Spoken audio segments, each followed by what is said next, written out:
Bonjour tout le monde, Patrick Sébastien, coach de performance pour le golf. Donc voici un petit exercice que j'ai créé pour m'aider avec la stabilité dans mon élan de golf.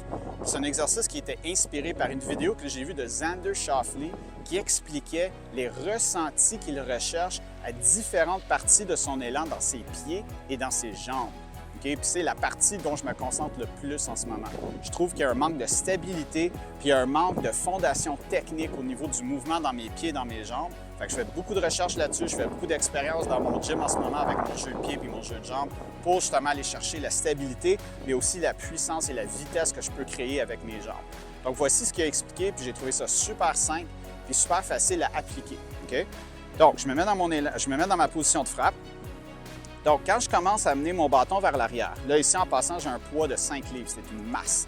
Et ça, c'est 5 livres de poids. Ce que j'aime avec le poids ou avec des bandes de résistance, c'est que si je fais bien les choses, surtout en utilisant la force verticale puis en utilisant bien mes jambes puis mon corps, je ressens moins le poids. OK? Mais quand j'utilise trop mes bras puis pas assez mes jambes, je ressens beaucoup plus le poids.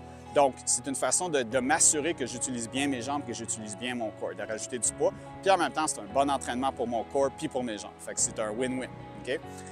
Donc, il dit quand tu amènes le bâton vers l'arrière, lui, ce qu'il recherche, la première chose qu'il veut s'assurer, c'est qu'il y a une pression à l'intérieur du pied arrière, la partie intérieure du pied.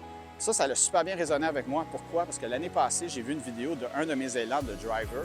Puis justement, mon pied arrière, je roulais un petit peu sur l'extérieur de mon pied arrière. Ce qui veut dire que je suis en train de perdre la fondation, je suis en train de perdre la stabilité. Donc, c'est sûr que je perdais de l'énergie puis que je perdais de la puissance à cause de ça. Fait que pour moi, ça a super bien résonné de garder ma pression sur l'intérieur du pied arrière.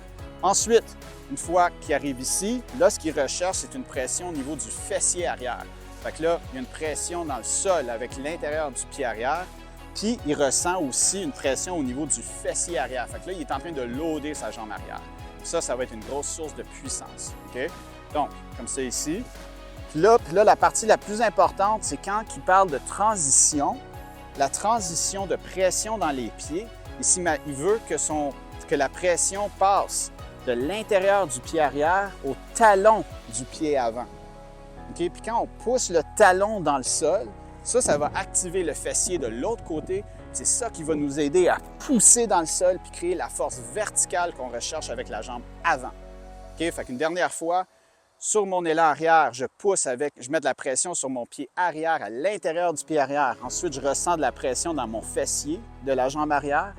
Puis quand je commence ma transition vers la balle, là, je ressens que la pression passe de l'intérieur du pied arrière au talon du pied avant, ce qui va activer le fessier de la jambe avant, puis qui va créer la force verticale que je recherche pour créer plus de vitesse et plus de puissance dans mon élan.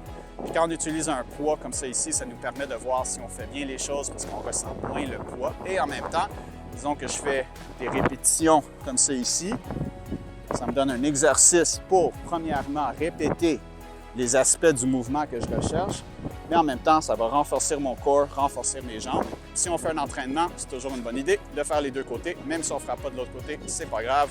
Je répète le même exercice de l'autre côté et je vais faire peut-être 10 de chaque côté. Puis ensuite, quand j'arrive au champ de pratique, je peux répéter la même formule, mais là avec un bâton dans les mains. Fait que là, je prends mon bâton, puis je vais juste aller chercher les mêmes ressentis.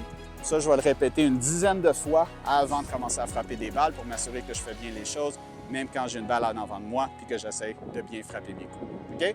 Donc, un petit exercice que j'ai découvert. À date, ça va super bien. Si vous avez des questions, des commentaires, n'hésitez pas. Passez une super belle journée et surtout, bon golf!